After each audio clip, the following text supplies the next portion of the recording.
Hello students.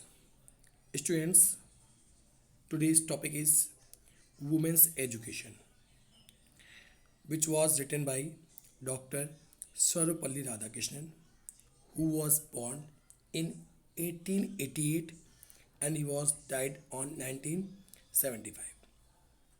Students, in this lesson, the writer Dr. Sarvapalli Radhakrishnan mentions about the bad education in old time about women.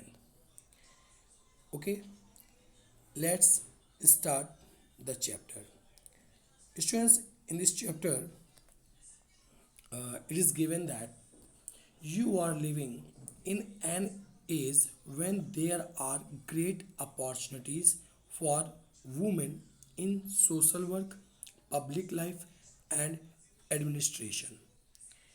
तो इसमें doctor Sarvepalli Radhakrishnan कह रहे हैं कि आप लोग ऐसे युग में रह रहे हैं, आप लोग ऐसे युग में जी रहे हैं जिस युग में महिलाओं को सामाजिक कार्य, सार्वजनिक जीवन तथा प्रशासन हेतु महान अवसर है। यानी आज आप कोई भी सामाजिक कार्य हो, सार्वजनिक कार्य हो या सार्वजनिक जीवन में कोई भी कार्य हो और प्रशासन में कोई भी कार्य हो, सभी के लिए हर कार्य की जगह पर, हर कार्य करने पर महिलाओं के लिए बहुत सी अपॉर्चुनिटीज़ हैं, महिलाओं के लिए बहुत से अवसर हैं। Society requires women of discipline minds and restrained manner.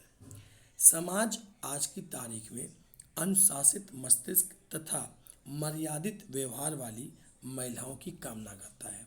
मतलब समाज की आज ये मांग है कि जो महिलाएं हों वो कैसी हों, अनुशासित अनुशासित मस्तिष्क की हों और मर्यादित व्यवहार वाली हों।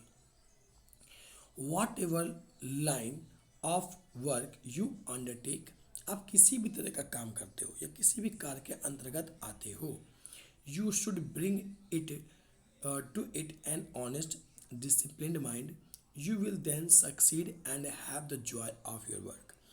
आपको उसमें एक ईमानदार और अनुशासित मस्तिष्क की तरह कार्य, मतलब मस्तिष्क, अनुशासित मस्तिष्क लगाकर काम करना चाहिए अपने कार्य के प्रति। यू शुड बी ऑनेस्ट, आपको ईमानदार होना चाहिए, तब आपको सफलता और अपने कार्य का आनंद प्राप्त होगा।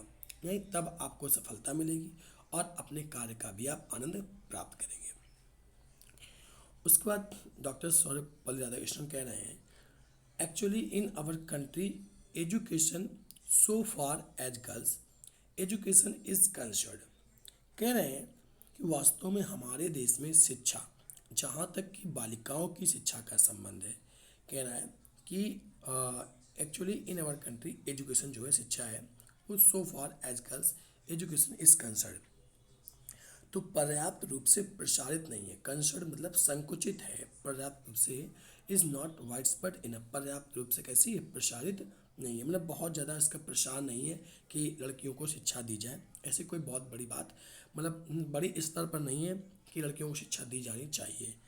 अच्छा, so every institution which contributes to the education of girls is worthy of recognition and encouragement.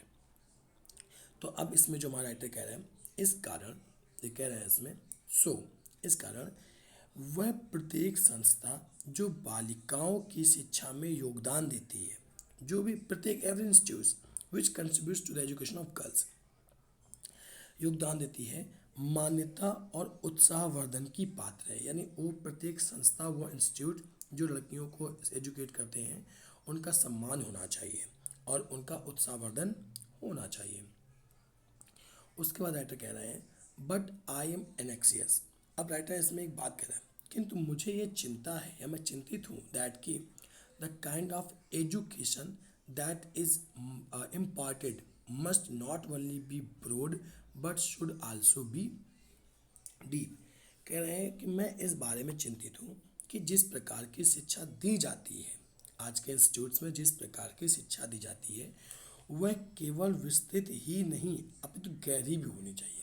मतलब जो शिक्षा दी जा रही है हमको, वो केवल विस्तृत ना हो कि केवल कह रहा ब्रॉड हो, बस फैली हुई हो, ये भी सब्जेक्ट पढ़ लो, वो भी सब्जेक्ट पढ़ लो, ऐसा ही केवल ना हो।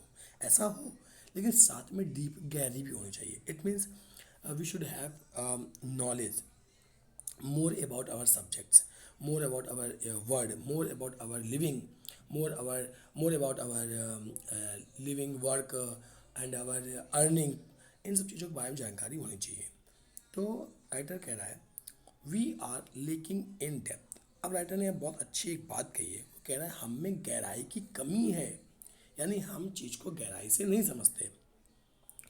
We may become learn and skilled, कह रहा है हमको विद्वान तथा कुशल, कह रहा हमें कैसा होना चाहिए, हम हो सकते हैं विद्वान तथा कुशल हो सकते हैं, but if we do not have some kind of purpose in our life themselves become blind. तो कह रहा है कि उसमें बहुत अच्छी बात कही उसने, कह रहा है कि हम विद्वान तथा कुशल भले ही बन जाएं, किंतु यदि हमारे जीवन में किसी प्रकार का उद्देश्य नहीं है तो हमारा जीवन स्वयं ही एक अंधकारपूर्ण, और कह रहा है उसमें हमारा जीवन कैसा है, अंधा होगा। यदि हमारे जीवन में कोई उद्देश्य नहीं है तो हमारा जीवन कैसा, तो आवर लिव्स देमसेल्व्स, हमारे जीवन स्वयं ही कैसा हो जाएगा, एक अंधा जीवन हो जाएगा। कह रहा है ब्लाइंड, ब्लंडरिंग एंड बिटर, हमारा जीवन कैसा हो जाएगा, बहुत अच्छी बात की उसने कि हमारा जीवन एक ऐसा हो जाएगा, ये अंधकारपूर्ण हो जाएगा, भयंकर भूलों वाले और कटु बन जाएगा, मतलब ब्लंडरिंग भयंकर भूलों वाला, और बिटर कड़वा बन जाएगा हमारा जो जीवन है वो, अगर कोई हमारे पास एक निश्चित उद्देश्य नहीं है तब। उसके बाद लिखा है द गीता सेज, गीता कहती है, गीता मतलब यहाँ बुक की बात की गई, जो गीता बुक है, तो गीता बुक की बात की गई है। क्या कहा गया, विवास्मितिका बुद्धिर एका, कह रहा विवास्मितिका बुद्धिर एका, इसका जो मतलब है वो कहना चाहता है कि उसने कहा है for a truly cultured mind, for a truly cultured mind there is a single mindedness, a dedication to a single purpose. कह रहा निश्चित जो बुद्धि होती है, लिखा ना उसमें कल्चर्ड माइंड, एक निश्चित बुद्धि एक ही है, निश्चित बुद्धि जो कह रहा है, जो एक तरह की निश्चित बुद्धि वो एक ही है, वास्तविक रूप में एक सुसंस्कृत मस्तिष्क में एकाग्रता तथा एकाकी उद्देश्य के प्रति भक्तिपूर्ण समर्पण होता है। मतलब उसने बहुत एक अच्छी बात कही, उसने कहा फॉर ट्रूली कल्चर्ड माइंड, एक पूरी तरह से संकुचित मस्तिष्क वाला, उसके पास अपने उद्देश्य के लिए एक ही मस्तिष्क होता है, मतलब एक ही मस्तिष्क, मतलब उसने मन बना लिया होता है, हम अभी आपको टू अ सिंगल पर्पस तक बता रहे हैं, तो उसने अपना मन बना लिया होता है, जो एक दिमाग से सोचने वाला व्यक्ति होता है। एक दिमाग से सोचने का मतलब हुआ कि वो उसका एक ही उद्देश्य होता है, तो वो एक ही उद्देश्य की ओर चलता है। उसका लिखा है फॉर द अनकल्चर्ड माइंड, और जो अनकल्चर्ड माइंड होता है, असंस्कृत मन के लिए, जो कह रहा है कि life is scattered in money directions, जो जीवन है वो कई दिशाओं में भटका हुआ होता है, जो मतलब कई उद्देश्य वाले होते हैं, इसको बोलते हैं कई नावों पैर रख के चलना, मतलब हम ये बन जाएंगे, हम ये बन जाएंगे, कभी आर्मी में नौकरी करनी है, कभी बैंक में करनी है, कभी टीचर बनना है, कभी फार्मर किसानों की मदद करनी है, मतलब कई तरह की चीज़ें सोच रखी हैं, तो वो अनकल्चर्ड माइंड है। और ऐसे एक जीवन जो होता है सैक्रेड होता है, फैला हुआ होता है। कोई लिखा है उसमें, बहुत अच्छी बात कही है उसमें, कह रहा बहुशाखा हंचाच, इसका मतलब कई शाखाओं में बटा हुआ। ओके, ये संस्कृत के वर्ड्स है कुछ, ऊपर लिखा है स्मृत का बहुशेखा, उसका मतलब भी संस्कृत है, और नीचे ये भी संस्कृत वर्ड्स हैं कुछ दिए गए हैं। कह रहा therefore it is essential that the education which you acquire in these institution should give you not merely learning and skill but in how you with a definite purpose in life। उसने बहुत अच्छी बात कही है, ये आवश्यक है कि जो शिक्षा आप लोगों को इन संस्थानों में मिलती है, उससे आपको न केवल विद्वान एवं कौशल मिले, यानी केवल आपको विद्वता ना मिले कि आप बहुत विद्वान बन जाओ, ना कि केवल कौशल मिले, अपितु यानी इसके अलावा उससे आपको जीवन में एक निश्चित उद्देश्य भी मिले, तो ये इंस्टीट्यूट्स आपको अच्छी शिक्षा दे रहे हैं, अदरवाइज़ नहीं। यानी केवल हम ज्ञान आ जाए, लर्निंग, और हम स्किल क्षमता वाले हो जाए, कुछ कमाने के लायक बन जाए, तो इतना ही उद्देश्य नहीं होना चाहिए। हम जीवन के एक अच्छा, मतलब इंस्टीट्यूट्स का ये उद्देश्य होना चाहिए कि प्रत्येक स्टूडेंट के पास अपना एक उद्देश्य हो, कि वॉट एवर जो भी हो, but every student has their own purpose for their life. उसके बाद कह रहा है what that purpose is you have to define for yourself, और किस तरह का उद्देश्य हो ये तुम्हें अपना स्वयं चुनना है। बहुत अच्छी बात की उसने कि किस तरह का उद्देश्य हो ये अपना आप स्वयं चुनिए। उसके बाद उसने कहा है कि इट इज़ सेड, ऐसा कहा जाता है, that Vidya gives you Viveka, कि जो विद्या है वो आपको विवेक देती है। विवेक मतलब, और उसमें एक बहुत अच्छी बात कही गई, इसके लाइन देखिए कि विद्या गिव्स यू विवेका। अच्छा, मतलब विमर्शपुरीन विद्या, यानी आपको क्या करती है कि आपको उसमें तर्क करने की क्षमता मिल जाती है। विद्या से आप तर्क कर सकते हो। विमर्शपुरीन विद्या। अच्छा, विमर्शपुरीन विद्या gives you a sense of what is right and helps you to avoid what is wrong. जो विमर्शपुरीन विद्या है वो आपको मदद करती है सही को पहचानने में, कि क्या सही है उसका भाव पहचानने में, और मदद करती है जो गलत है उससे दूर रहने के लिए, ये आपको मदद करती है। उसके बाद कह रहा है कि इसको जो उसके बारे लाइन कहता है तो उससे बहुत अच्छी बात कहता है you must try therefore to find out what is required of you in this generation. कह रहा है इसलिए आपको ये जान लेने की बहुत आवश्यकता है कि इस पीढ़ी में आपसे क्या चाहा गया है। मतलब आज की पीढ़ी आपसे, जनरेशन आज की पीढ़ी आपसे क्या मांग कर रही है। जैसे अगर आज की बात की जाए तो आज की तारीख में हमसे मेरी पीढ़ी क्या मांग कर रही है कि you should have knowledge of computer, you should be creative. अब हम पुराने के तरीके से हमारे पास ज़्यादा भैंसें पाल लें, ज़्यादा गाय पाल लें, ज़्यादा तो उससे आप क्रिएटिव माइंडेड नहीं हुए, आपकी वैल्यू नहीं हुई। तो आपको क्रिएटिव माइंडेड बनना है एंड आपके पास you should have knowledge for nowadays. Okay, next. तो अब उसमें उसने कहा गया है a purpose which held good centuries ago may not hold good today in view of the rapidly changing conditions of our country and of the world। कह रहा है कि अपने देश एवं संसार की दुर्गति से बदलती हुई दशाओं को दृष्टि में रखते हुए, यानी जो दुर्गति हो रही है देश की और संसार की उसको ध्यान में रखते हुए, एक उद्देश्य जो शताब्दियों पूर्व अच्छा माना गया था, एक ऐसा उद्देश्य जो शताब्दियों पहले बहुत अच्छा माना गया था, लिखा है कहते हैं विच हेल्ड गुड सेंचुरीज एगो, बहुत अच्छा माना गया था, आज अच्छा नहीं माना जा सकता है। वो आज अच्छा नहीं माना जा सकता क्योंकि वो पहले वो अच्छा होता था, आज नहीं। जैसे मान लेते हैं स्टूडेंट्स की पहले किसी की शादी की बात तय होती थी तो पहले पता किया जाता था इससे कितनी खेती है, कितने जानवर हैं, उस तरह से उसकी वैल्यू होती थी। बट आज की बात करो तो आज देखते हैं गवर्नमेंट जॉब है कि नहीं है, या उसका जो भी वो प्रोफेशन में है वो सेटल्ड है कि नहीं है, बिजनेस है तो सेटल्ड है कि नहीं है। आजकल लोग ये देखते हैं आप कितनी खेती है, लोग नहीं पूछते ज़्यादातर, और कितने जानवर हैं पे घर में, डजेंट मैटर। तो आज क्या हुआ, रिपीटली चेंजिंग जो वर्ड है, कंडीशंस ऑफ वर्ड है या कंट्री हैं, वो टोटली चेंज हो चुके हैं। तो उसके अकॉर्डिंग हमको समझना पड़ेगा कि आज की जनरेशन की क्या मांग है हमसे, और उसी के according we should be prepare for our future. तो अब उसमें वो अच्छी उसने बात कही थी। खैर अब उसके बाद देखते हैं।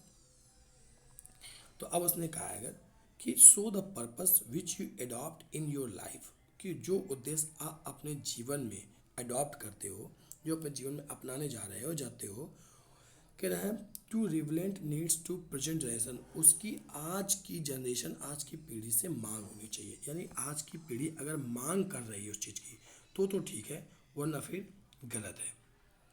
यानी फिर उसकी कोई वैल्यू नहीं है, जो आपके पास जो भी है आपके पास उसकी कोई वैल्यू नहीं है। आज की तारीख के हिसाब से ही आपको चलना पड़ेगा। अब उसके बाद उसने कहा है कि वो अच्छी बात कही है कि एवरी टाइम वी स्टार्ट, जब हम कोई बात शुरू करते हैं, जब कोई हम काम शुरू करते हैं, और क्या शुरू करते हैं आगे बोला गया है we use our hymns, hymns मतलब हवन, and end with saying saint saint saint. जब भी हम अपना हवन शुरू करते हैं तो उसके अंत में हम बोलते हैं शांति शांति शांति। The teacher and the peoples are expected to avoid hating each other. कह रहा है कि जो अध्यापक हैं और जो शिष्य हैं उनको एक दूसरे के प्रति घृणा करने से बचना चाहिए। इट मीन्स कि students and teachers should not hate each other. Student और टीचर को आपस में घृणा नहीं करनी चाहिए। अब उसकी एक बात और कह रहा, कंपैशन दया। अब दया के बारे में बात कह रहा है कि कंपैशन दया is the quality which is more characters of women than of man. कह रहा है दया एक ऐसा गुण है जो पुरुषों की अपेक्षा महिलाओं में विशेष रूप से होता है। यानी पुरुषों में कम होता है, महिलाओं में विशेष रूप से होता है। I read recently a book which speaks about the decline of womanhood. कह रहा है कि अभी हाल ही में मैंने एक पुस्तक पढ़ी है जो स्त्रीत्व के ह्रास के बारे में बताती है, यानी स्त्री जो स्त्री है उसका जो कंपैशन, जो दया क्वालिटी है स्त्री की, वो कम होती जा रही है। ऐसा एक बुक में कहा है, राइटर कह रहा है मैंने पढ़ा है। कह रहा है एंड सेज, और बुक कहती है दैट की दिस इज सो बिकॉज, ऐसा इसलिए है, और कहते हैं ऐसा इसलिए है। कह रहा है कि उसमें कह रहा है there is a decline in compassion. कह रहा है ऐसा इसलिए क्योंकि स्त्रियों के हृदय में जो दया का जो भाव है वो कम हो गया है, इसलिए अस्तित्व भी कम हो गया है। इन अदर वर्ड्स, दूसरे शब्दों में अगर कहा जाए तो कह रहा है the natural quality of women is compassion, कि जो स्त्रियों का जो नेचुरल क्वालिटी है, जो प्राकृतिक गुण है, वो क्या है, उनका दया ही है। If you do not have compassion, यदि आप में दया नहीं है तो कह रहा है यू आर नॉट ह्यूमन, तो आप मानव नहीं है। यदि आप में दया नहीं है तो आप मानव नहीं है। कह रहा, और उसमें एक बात अच्छी कही है, it is therefore essential for every human being to develop the quality of considerance, kindness and compassion. कह रहा है इसलिए प्रत्येक प्राणी के लिए अच्छी बातों का एवं दूसरों के प्रति सहानुभूति की भावना एवं दया का विकास करना आवश्यक है। यानी प्रत्येक मनुष्य के अंदर ये गुण होने चाहिए। Without these qualities we are only human animals. Human animals को बगल में कहा गया नर पशु, उसकी हिंदी बोली गई है। कह रहा बिना इन गुणों के आप क्या है, ह्यूमन एनिमल्स है, नर पशु है, नॉट मोर देन दैट। इससे ज़्यादा आप कुछ भी नहीं है, केवल नर पशु ही है आपके अंदर, इससे ज़्यादा और कुछ भी नहीं है। अब इसमें जो हमारा राइटर है इसका कह रहा है there is a famous verse which tells us संसारा विश्व और वक्षर। कह रहा है इसमें एक प्रसिद्ध श्लोक है, संसार विश्व वक्षस, जो हमें बताता है in this imperfect world samsara there are two fruits of inestimable quality. ऐसे बहुत अच्छी बात कही है, हम लोग पूरी बात को ध्यान से समझते हैं। कह रहा है एक बहुत ही प्रसिद्ध वर्ष है, श्लोक है, यानी कि वर्ष मतलब श्लोक है। क्या श्लोक है, संसार विश्व वक्षस। इन दिस, संसार विश्व वृक्ष, संसार जो है एक विश्व का वृक्ष है। क्या कहा उसने, इन दिस इम्परफेक्ट वर्ड, बताता है कि इस विश्व का जो वृक्ष है, इस अपूर्ण संसार में, इन दिस इम्परफेक्ट वर्ड, इस अपूर्ण संसार में there are two fruits of imitable quality. कह रहा है कि इस अपूर्ण संसार में अनुपम गुणों से युक्त केवल दो ही फल हैं। अनुपम गुणों, अच्छे गुणों से भरे हुए केवल दो ही फल होते हैं। कौन कौन से, there are the study of our great classics. ये क्या है कि और एक बात और देखते हैं, the communion with great minds. अपने महान ग्रंथों का अध्ययन करें, महान ग्रंथों का अध्ययन कर लें या महान विद्वानों के साथ संगत कर लें। यानी कि आप अगर कह रहे हैं कि संसार में, इस अपूर्ण संसार में केवल जो अच्छी क्वालिटी के दो ही रास्ते हैं, क्या क्या, या तो आप अपने ग्रंथों का, महान ग्रंथों का अध्ययन करें, उनको पढ़ें, या अच्छे लोगों की संगत में रहें। अच्छा, these two are things which mould man's mind and hearts. कह रहा है ये दो बातें हैं जो मनुष्य के मस्तिष्क एवं हृदय को परिवर्तित कर सकती हैं, इसके अलावा कुछ भी नहीं है। कह रहा I am anxious that our great classics should be studied. कह रहा है कि आवर ग्रेट, बहुत अच्छी बात कही है उसने, यहाँ पे बात समझने वाली बात है। कह रहा आवर ग्रेट क्लासिक्स, कह रहा आवर ग्रेट क्लासिक्स मतलब कह रहा है कि हमारे जो प्राचीन ग्रंथ हैं, जो हमारे प्राचीन ग्रंथ है उसके बारे में कह रहा है। हमारे जो प्राचीन ग्रंथ हैं शुड बी स्टडीड, उन्हें पढ़ा जाना चाहिए, हमारे प्राचीन ग्रंथों को पढ़ा जाना चाहिए। The classics of all countries of which we are interest, और जो क्लासिक दूसरे देशों के जो ग्रंथ हैं उनको भी अपने हृदय में हमें रखना चाहिए, यानी उनको भी पढ़ना चाहिए। It is in a small dialogue in an Upanishad. कह रहा है एक उपनिषद में एक छोटा सा जो डायलॉग संवाद किया गया है। कह रहा है कि एक छोटा सा जो संवाद किया गया है एक उपनिषद में, क्या संवाद किया गया है हमको समझने वाली बात है। कह रहा है कि द टीचर रिप्लाइज, सॉरी यहाँ कह रहा है कि बहुत जगह कि what constitute the essence of good life, मुख्य जीवन का सार क्या है। उसने कहा कि it is in a small dialogue in an Upanishad. एक उपनिषद में एक संवाद है जिसमें दैट अ क्वेश्चन इस पर जिसमें एक प्रश्न रखा गया है। क्या प्रश्न है, what constitute the essence of good life, कि मुख्य जीवन का सार क्या होता है। कि मुख्य जीवन का सार क्या है। तो द टीचर रिप्लाइज, अध्यापक जवाब देता है। अच्छा बेटा, जब अध्यापक जवाब दे रहा तो ऐसी कोई घटना घटी वहाँ पर, जो घटना घटी वो बताता हूँ मैं। कह रहा है did you here the answer, मतलब किसी ने टीचर से, अध्यापक से पूछा, गुरु से पूछा कि मुख्य जीवन का सार क्या है, तो गुरु ने कहा क्या तुमने सुना, क्या तुमने सुना। अच्छा, और गुरु ने ये क्यों कहा क्या तुमने सुना, ऐसा कुछ वहाँ पे हो, ऐसे कोई आवाज़ वहाँ पे अचानक से आ गई होगी जो गुरु ने कहा क्या तुमने सुना। अच्छा, आवाज़ क्या थी वो सुनो। There was a thunder clap, वहाँ पे क्या हो गया था, वहाँ गड़गड़ाहट की आवाज़ आई थी। गड़गड़ाहट, बादल गरजे थे, बादल गरजने की आवाज़ आ गई थी। तो उसमें डा डा डा था, एक डा डा डा बादल गरजने की आवाज़ को बताया गया है, यहाँ पर मेंशन किया गया है डा डा डा करके। तो राइटन जो हमारे गुरु हैं, उपनिषद में जो गुरु थे, उस उपनिषद में उस गुरु ने तुरंत कहा क्या तुमने इस गड़गड़ाहट की आवाज़ सुनी। Immediately teacher explain that these were the essence of good life, दमा दना दया। और तुरंत ही राइटर, उस गुरु ने इन जो अच्छे जीवन का जो सार था उसको एक्सप्लेन किया, व्याख्यान किया। क्या, दमा दना दया, they constitutes the essence of good life, यही मुख्य जीवन का सार है। कैसे, यू मस्ट हैव दम और सेल्फ कंट्रोल, यानी आपके अंदर दम होनी चाहिए, आत्मसंयम होना चाहिए, और रिस्ट्रेंड यानी आप बाधित भी होनी चाहिए। बाधित मतलब हो गया यानी आप थोड़ा सा कंट्रोल होना चाहिए। Which is the mark of human being, जो कि मानव होने की पहचान है। उसने कहा यही क्या होती है, यही मानव होने की पहचान है। कह रहा रामायण, कह रहा in the Ramayana when Lakshmana sets out for the forest his mother tells him, Ramayana में जब लक्ष्मण फॉरेस्ट के लिए जा रहे, जंगल के लिए जा रहे होते हैं, तो उनकी माता जी उनसे कहती हैं look upon Rama as your father, ये राम में अपने भाई को देखना, राम में एज योर फादर, अपने पिता दशरथ को देखना। Look upon Rama as a father, यानी अपने बड़े भाई राम में अपने दशरथ पिता को, दशरथ को देखना, यानी दशरथ के समान उनको दर्जा देना। Look upon Sita as myself as your mother, और सीता को अपनी माँ यानी मुझको मेरा दर्जा देना। Look upon the forest as Ayodhya, और जो जंगल है उसको अयोध्या के रूप में देखना। गो माई डियर, और मेरे प्रिय जाओ।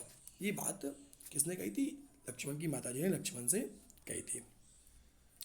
अब उसके बाद कह रहा there are ever so many thrilling stories in our classics, कह रहा हमारे ग्रंथों में ऐसी अनेक रोमांचक कहानियाँ हैं which will instil into us great moral strength, जो हमें महान नैतिक शक्ति भर देंगी, जो हमारे अंदर महान नैतिक शक्तियाँ भर सकती हैं। ऐसी कई कहानियाँ हमारे ग्रंथों में दी गई हैं। और उसके बाद कह रहा है which will lay down for us the lines on which we have to conduct ourselves, कह रहा है जो हमारे आगे ऐसी रूपरेखा प्रस्तुत कर देंगी जिन पर हमें चलना होता है। यानी हम अपने ग्रंथ को पढ़ेंगे तो हमें एक उद्देश्य मिल जाएगा, हमें एक जीवन जीने की तमीज सी आ जाएगी। उसके बाद कह रहा है give us good women we will have a great civilization, कह रहा है कि हमें अच्छी अच्छी महिलाएं प्रदान करो, हमारे पास एक महान सभ्यता होगी। अच्छी महिलाएं प्रदान करो, हमारे पास एक महान सभ्यता होगी। गिव अस गुड मदर, हमें अच्छी माताएं प्रदान करो, और कह रहा we will have a great nation, हमारे पास एक महान राष्ट्र होगा। When you talk about education, जब आप शिक्षा के बारे में बात करते हैं, you have several aims in you, जब आप शिक्षा के बारे में बात करते हैं तो आपकी दृष्टि में अनेक लक्ष्य आ जाते हैं, अनेक लक्ष्य आ जाते हैं। Give the people those who are taught, जिनको शिक्षित किया जाता है उन लोगों को उस दुनिया का ज्ञान दो जिसमें वो रहते हैं। कितनी अच्छी बात कही गई है इसमें कि एक्वायर सम टेक, उसमें कहा गया है कि the people those who are taught, जिनको शिक्षा दे रहे हो, knowledge of the world in which they live, उन्हें उस जीवन का, उस संसार की शिक्षा दो जिसमें वो लोग रहते हैं। Science, history and geography enable you to get that knowledge. You also train the people to acquire some technical skill by which they can earn a livelihood. कह रहा है कि उनको साइंस के, विज्ञान की जानकारी दो, इतिहास की जानकारी दो, भूगोल की जानकारी दो, ये उन्हें नॉलेज एक्नॉलेज बनाती हैं, यानी उनको ज्ञानवर्धक विद्वान बनाती हैं। You also train the people, तुम्हें लोगों को इस मामले में भी ट्रेन करना चाहिए, उनको क्षमता देनी चाहिए to acquire some technical skill, यानी उनको थोड़ी सी, उनको टेक्निकल स्किल भी उनके पास हो, तकनीकी कौशल भी उनके पास होना चाहिए, तकनीकी कौशल भी उनको दे जिससे कि they can earn a livelihood, जिससे वो अपनी जीविका कमा सकें, ऐसा भी उनको ज्ञान देना चाहिए। These are still expected the world over as the objects of education। कह रहा है बहुत अच्छी बात की, सारे संसार में इनको अभी भी शिक्षा के उद्देश्य के रूप में माना जाता है। अभी पूरा संसार इसको शिक्षा के उद्देश्य के रूप में मान रहा है। उसके बाद कह रहा है उसमें कि अब इसमें एक बहुत अच्छी बात जो आगे कहने जा रहा है वो कह रहा है, आपको समझना है कि इन इंस्टीट्यूट्स ऑफ आवर कंट्री, जो हमारे देश के संस्थान हैं, हमारे देश के जो इंस्टीट्यूट्स हैं और जो दूसरे देश के इंस्टीट्यूट्स हैं, इन सब में इसको आज प्राथमिकता दी जाती है कि लिवलीवुड कमाने का भी तरीका पता होना चाहिए। We have here that the chief purpose of education is not merely the acquiring of skill or information, but the integration in a higher life, integration into a world which transcends the world of space and time, though the latter informs चलिए ये बातें पढ़ते हैं, पहले तो पढ़ते हैं we have here से लेकर। और इसमें जो आप कवि कह रहा है, राइटर कह रहा है, हमने सुना है कि शिक्षा का मुख्य उद्देश्य केवल कौशल या ज्ञान प्राप्ति ही नहीं है, अपितु उच्चतर जीवन में प्रवेश भी है। यानी हमें उच्चतर जीवन में प्रवेश करना भी सीखना चाहिए। केवल ये नहीं कि बस ज्ञान मिल गया, कौशल मिल गया, हमें जीवन कैसे जीना है ये भी समझना चाहिए, ये भी हमें इंस्टीट्यूट से ज्ञान मिलना चाहिए। ऐसे संसार में प्रवेश करना जो अंतरिक्ष या समय से परे हो, जो अंतरिक्ष और समय से परे हो, ऐसे संसार में प्रवेश करने जा रहे हैं तो उसकी हमको नॉलेज भी होनी चाहिए। और कह रहा है कि दो the latter informs and animates the former, कह रहा है यद्यपि यहाँ बाद में लिखी गई वस्तु पहली वाली, यहाँ बाद में लिखी गई वस्तु पहली वाली लिखी गई वस्तु के विषय में सूचना देती है। यानी हम जो पहले जो पढ़ें और जो बाद में पढ़ें, तो बाद वाला ज्ञान हमारे पहले वाले ज्ञान से आगे का होना चाहिए। यानी पहले जो ज्ञान प्राप्त किया है हमने, उससे ज़्यादा हमारे पास बाद वाला ज्ञान आना जरूरी है। कह रहा that has been the main purpose of education, कह रहा हमारे जीवन का मुख्य उद्देश्य यही होना चाहिए। अच्छा, for some centuries we neglected our women folk, our tradition however has been somewhat different. कह रहा है, बहुत अच्छी बात कह रही है, कह रहा है कि भौतिक संसार जिसमें हम रहते हैं, तो कह रहा है पारलौकिक संसार के लिए हमें प्रेरणा मिलती है। अच्छा, अब उसने एक बात और कही है कि शिक्षा का यही मुख्य उद्देश्य रहा है। कुछ शताब्दियों तक हमने अपने स्त्री समाज की अवहेलना की है। और कह रहा कि बहुत अच्छी बात कही, फॉर सम सेंचुरीज, कुछ युगों तक वी नेग्लेक्टेड आवर वुमेन फोक। अब कह रहा है आवर ट्रेडिशन हाउएवर, कह रहा है हमारी परंपरा किसी भी तरह से हैज़ बिन समवॉट डिफरेंट, अब कुछ जाके भिन्न हुई है, अब जाके कुछ भिन्न, कुछ अलग हो गई है। और इसने एक बहुत अच्छा श्लोक बोला है, कह रहा है पूर्व कलेषु नारी नाम मंदिरा वंदना निश्चिता अध्यापकना वेदनाम गायत्री वचनाम तथा। अब उसने क्या कहा है कि इन एशियन टाइम, प्राचीन समय में, our women had the ceremony of upanayana performed for them. प्राचीन समय में कह रहा कि जब महिलाओं का पहले उपनयन संस्कार करते थे, उपनयन संस्कार कर पाते थे, करते थे, they were entitled to a study of Vedas, और तब जाकर वो वेद पढ़ने के लायक बन पाती थी, या वेद पढ़ने का उनके पास अधिकार आ पाता था जब उनका उपनयन संस्कार होता था। उपनयन संस्कार एक तरह की पूजा होती है students. Okay, next, they were also entitled to the chanting of Gayatri jaap, और तब जाकर वो लायक बन पाती थी गायत्री जाप करने का। गायत्री जाप की चैंटिंग करने का मतलब होता है कि माला जपने का। गायत्री जाप का माला तब जप सकते हो आप जब आपका क्या हो चुका हो, उपनयन संस्कार हो गया हो। All these things were open to our women, कह रहा है हमारी महिला, अब कह रहा है कि ये सारी बातें हमारी महिलाओं के लिए खुली हुई थी, तब जाकर खुली थी। But our civilization became arrested and one of main sign of that decay of our civilization in the submission of women, किंतु हमारी सभ्यता बंधन में आ गई, अर्थात गतिशील ना रही, और हमारी सभ्यता के पतन के अनेक कारणों में से एक स्त्रियों की पराधीनता है। यानी स्त्रियों की जो हमने वैल्यू नहीं की, तो हमारी जो सभ्यता है वो ढलती गई, नीचे होती चली गई। तो उसका कारण ये हम लोगों ने स्त्रियों को वैल्यू नहीं दी। स्टूडेंट्स, हम लोग आज भी यही काम करते हैं, हम लोग आज भी गर्ल्स को वैल्यूज़ नहीं देते हैं। गर्ल्स को वैल्यू देते हैं और घर की लेडीज़ को वैल्यू नहीं देते हैं, चाहे वो कितनी भी इंटेलिजेंट हो। हमारी बहन, हमारी बेटी घर के बाहर निकल कर कितना भी अच्छा कर ले, उसकी वैल्यू बाहर बन जाएगी। अपनी क्लास में एक लड़की जो कि अपनी क्लास में बहुत स्मार्ट मानी जाती है, टीचर उसकी रिस्पेक्ट करते हैं, बट वही लड़की की घर में वैल्यू नहीं होती है। सपोज दैट कोई छोटा सा काम करना हो और लड़के से कहा जाए, लड़की से कहा जाए तो चाय बनानी है सपोज दैट, तो प्रायोरिटी जाएगी लड़की के लिए कि आप ही चाय बनाइए, वो लड़का है वो नहीं बनाएगा। बल्कि वही लड़की आप उस लड़के से कई गुना ज़्यादा अच्छे लड़कों से भी अच्छी है, स्मार्ट है वो, और फिर भी उसकी घर में वैल्यू नहीं है। तो हम लोग कि हमारी जो ट्रेडिशन है वो इस तरह की ट्रेडिशन बना ली है हम लोगों ने, अपनी जो थॉट्स हैं हमारे, जो उनको हमारी ट्रेडिशन पे जोड़ दिया गया है, जिससे हम लोग उभर नहीं पा रहे हैं। बट हम लोग जो अब समझ जाएं कि हम लोग जनरेशन बदल चुकी है और अब रियल नॉलेज आ गई है। जनरेशन बदलने का मतलब ये नहीं है कि पुरानी सोच को हम ख़त्म कर रहे हैं, पुरानी गंदी सोच को हम ख़त्म कर रहे हैं और नए ट्रेडिशन, जो ट्रेडिशंस हैं उनको ख़त्म करो, और जो रियल है उस पर हम लोग को समझना है और उस पर जानना है कि रियलिटी कहीं और है। और जो हमारी गंदी सोच है वो ट्रेडिशन से जोड़ दी गई है, तो उससे हम लोग उसको नहीं मानते हैं। तो देखा, तुमने परंपराओं का पालन नहीं किया, तुम बातें नहीं मानते हो, बड़े बुजुर्गों की बातें नहीं मान रहे हो। बड़े बुजुर्ग सही बोलेंगे तो बात मानेंगे, नहीं बोलेंगे तो मजबूरी है, हमें उनकी बात काटनी पड़ेगी। और यही गर्ल्स के लिए भी है, गर्ल्स अपने खुद के लिए नहीं लड़ती हैं। स्टूडेंट्स, मैं इस वीडियो के माध्यम से एक छोटी सी बात कहना चाहूँगा कि ऐसा तो क्या है कि पहली बात तो गर्ल्स के लिए जो पुरानी जो महिलाएं हैं वो सबसे बड़ी दुश्मन है। यदि गर्ल्स की मैरिज हो जाती है और वो आफ्टर मैरिज वो अपने ससुराल जाती हैं तो वहाँ पर्दा नहीं करती हैं, तो जेंट्स भले ही कम टोके, लेडीज़ ज़्यादा टोकती हैं। उनके पहनावे में जेंट्स भले ही कम टोके, लेडीज़ ज़्यादा टोकते हैं। तो ये बात हमें समझनी है कि वो उनका ब्रॉड माइंड नहीं है, तो इतना नहीं सोच सकते। कह सकते हो कि they have no power to understand, to think more and more, but we have. So हमको आज समझना है इस बारे में। ओके, नेक्स्ट देखते हैं, 2 लाइन बची हुई हैं।